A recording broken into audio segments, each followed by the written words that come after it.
Nobody ever talks about this, and I see a lot of people messing it up. But if you read the Imaginary Carpentry Manual, page 627, in the footnotes, right at the bottom, tiny, tiny little print, italicized, it clearly states some subtle little details about nail placement and orientation that really end up making a world of difference when it comes to the overall finish that you're able to achieve. So let me share those secrets with you right now.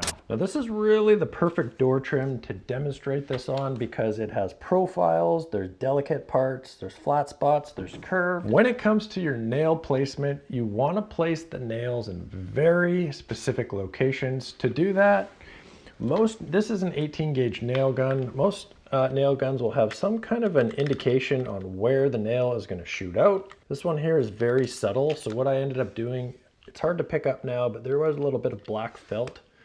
And you want to just go over that. We'll do both sides here. And what that does, if your gun has a better indicator line, you don't need the felt, but that is going to tell you exactly where the nail is coming out, which is key. When you look at this tiny little casing here, you want to avoid any of the delicate areas for your nail placement. So right on this little front lip here, don't nail on there. Do not nail on the edge. If you nail on the edge, you can fill it and sand it and it's never going to look proper.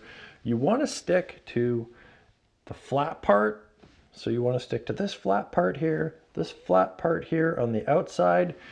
If you can avoid curves just because if you're using a sanding sponge or a flat block, it's going to be very hard to sand that curve just perfectly.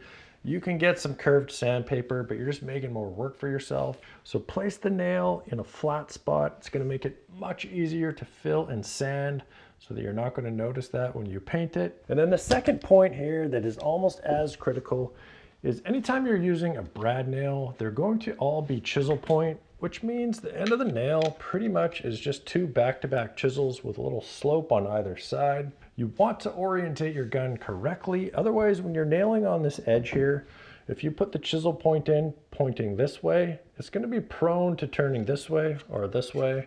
If it comes this way, you're going to blow your jam apart, which happens quite often. I've taken over a lot of homeowner jobs where people make a mess of things and I come in and fix it all up. I've seen this a lot. So you want to orientate your nails correctly. To do that in the gun, a lot of people would just grab the gun and start nailing on this way. You want to orientate your gun this way on your side pieces of trim. That way your chisel points are going to turn up or down and not blow out your jam. When you get to the top header, then you're holding the gun kind of in the neutral position on the sides. Keep it this way. And if you want to see an absolutely amazing tip on how to get perfect caulking on your trim work, check out this video right over here. That was probably about as good as it's gonna get, dude. You pretty much suck at this, so might be time to move on. Don't shoot yourself. You're better than that. Difference over on the, oh.